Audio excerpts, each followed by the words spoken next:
어떻게 경북 청도에서 갑자기 이렇게 집단 감염이 일어난 건지 감염 경로에 관심이 집중되고 있습니다.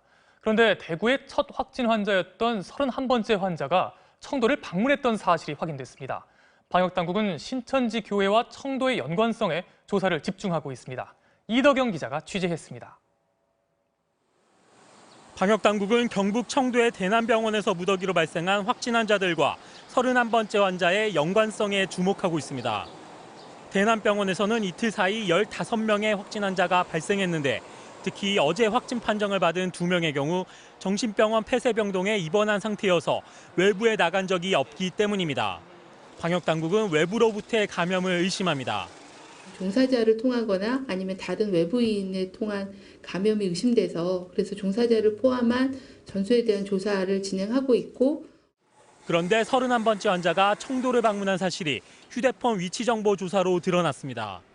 31번째 환자가 2월 초에 청도 지역을 방문한 것으로 확인되어 당시 청도 대남병원 등의 두 발생 사례와 공통적으로 연계된 감염원이 있었을 가능성을 염두에 두고 아직 확인되진 않았지만 31번째 환자가 청도에서 이 병원을 방문했을 가능성이 있는 겁니다. 특히 청도구는 신천지 교주인 이만희 씨의 고향으로 신천지 교인들에겐 빛의 성지로 불리는 곳입니다. 네. 이만희 고향이니까 성지죠, 성지. 성지순례가죠. 청도에도 이만희 씨의 생가와 부모 묘소 등 신천지 관련 시설이 있습니다. 하지만 31번째 환자가 청도와 대구에서 집단 발생을 일으킨 슈퍼 전파자인지는 여전히 밝혀지지 않았습니다. 방역당국은 31번째 환자 역시 2차 감염자일 가능성을 제기했습니다.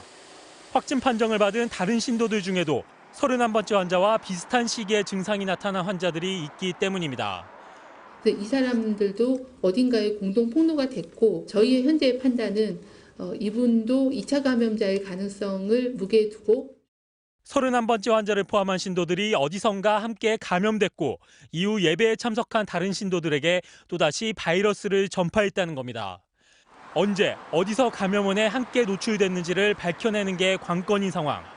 31번째 확진자와 대구 신천지교회, 청도 지역을 함께 돌아다닌 제3의 인물이 감염원일 가능성이 있는 가운데 방역당국은 추적 조사를 계속하고 있습니다. MBC 뉴스 이덕영입니다.